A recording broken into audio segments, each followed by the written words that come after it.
Rich dad and poor dad अध्याय 6। अमीर लोग पैसे का आविष्कार करते हैं। जब मैंने पहली बार घर बेचा था तो मैंने केवल $2000 खर्च किए थे। तकनीकी दृष्टि से इस सौदे में मेरा एक भी पैसा खर्च नहीं हुआ था। निवेश पर मेरी वसूली अनंत थी। यह एक उदाहरण है कि पैसे पास में नहीं होने पर भी बहुत सा पैसा किस तरह कमाया जा सकता है। दूसरे सौदे में दोबारा बेचे जाने पर मैंने $2000 अपनी जेब में डालता हूँ और लोन को 30 साल तक फिर से बढ़ा देता हूँ। निवेश पर मेरी वापसी क्या होगी अगर मैं बिना पैसे के पैसे बनाता हूँ, मैं नहीं जानता, परंतु यह $100 हर महीने बचाने से बेहतर तो है ही। $100 हर महीने दरअसल $150 प्रति माह की रकम है, क्योंकि 40 साल तक इस पर 5% का टैक्स लग चुका है और इस बार फिर आप पर 5% टैक्स लगता है। यह करना बहुत बुद्धिमान की बात नहीं है। यह सुरक्षित हो सकता है, परंतु यह स्मार्ट नहीं है। आज 1997 में जब मैं यह पुस्तक लिख रहा हूँ तो बाजार की स्थिति 5 साल पहले की स्थिति से पूरी तरह अलग है। फिनिक्स का रियल एस्टेट बाजार पूरे अमेरिका की जलन का केंद्र बना हुआ है। जो घर उस समय हमने $60,000 में बेचे थे, आज उनकी कीमत $110,000 हो चुकी है।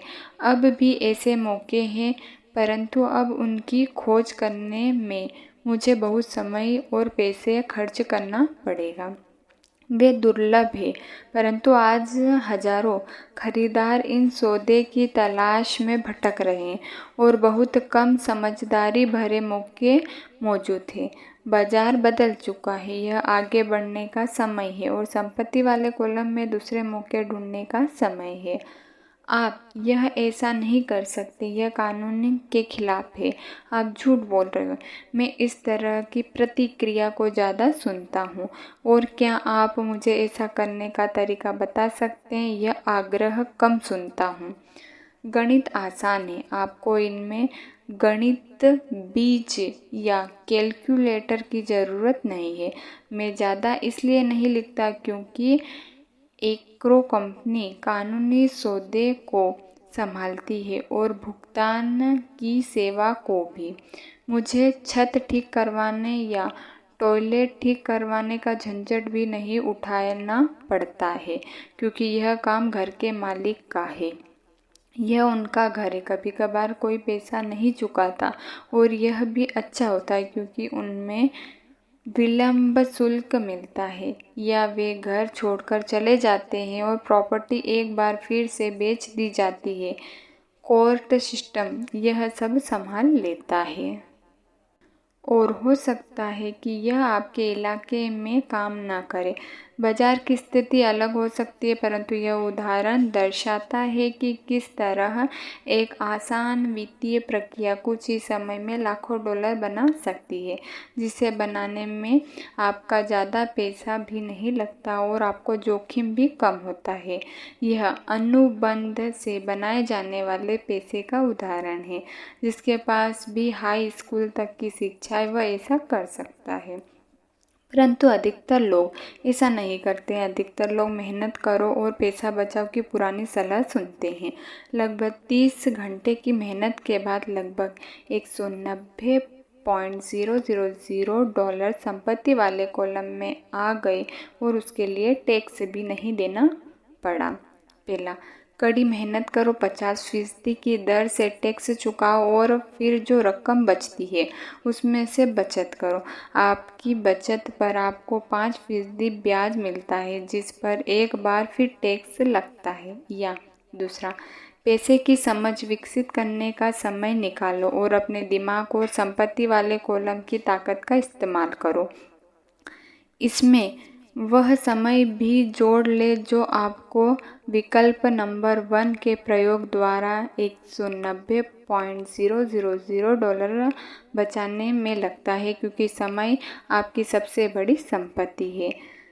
अब आप समझ सकते हैं कि मैं क्यों चुपचाप अपना सिर हिलाता हूँ जब मैं लोगों को यह कहते सुनता हूँ कि मेरा बच्चा स्कूल में अच्छी पढ़ाई कर रहा है और इसे अच्छी शिक्षा मिल रही है।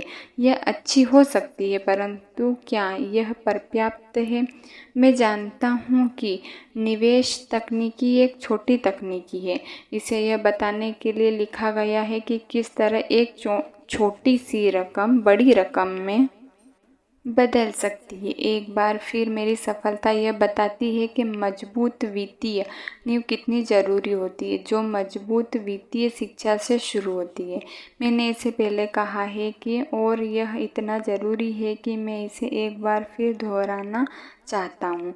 वित्तीय युद्ध 4 मुख्य तकनीक दक्षताओं से मिलकर बनती है। पहला, वित्तीय साक्षरता, अंकों को पढ़ने की योग्यता। दूसरे, निवेश की रणनीति, धन द्वारा धन कमाने का विज्ञान। तीसरा, बाजार, मांग और पूर्ति। ग्राहम बेल ने बाजार को वह दिया जो इसे चाहिए था। यही बिल गेट्स ने भी किया। यह मौका भी बाजार ने दिया था कि $20,000 में कोई मकान खरीदे और उसे $60,000 में बेच दिया जाए, जबकि उसकी असली कीमत $75,000 थी। कोई खरीद रहा था, कोई बेच रहा था। चौथा, कानूनी अकाउंटेंट, कॉर्पोरेट, स्टेट और नेशनल कानूनी और नीतियों के बारे में जागरूकता। मैं नियम के भीतर रहकर खेलने की सलाह देता हूँ। अगर आप पैसे का आविष्कार करना चाहते हैं तो आप में यह मूलभूत आधारशिला होनी चाहिए। यह इन दक्षताओं का मिलन होना चाहिए। चाहे आप ऐसा छोटे घर, बड़े अपार्टमेंट, कंपनियां, स्टॉक, ब्रांड, फंड, बहुमूल्य धातुएं, बेसबॉल कार्ड खरीद कर करें या इसी किस्म का कोई दूसरा काम करें। 1996 तक रियल एस्टेट मार्केट सुर्खियों में था और हर कोई इसमें जा रहा था।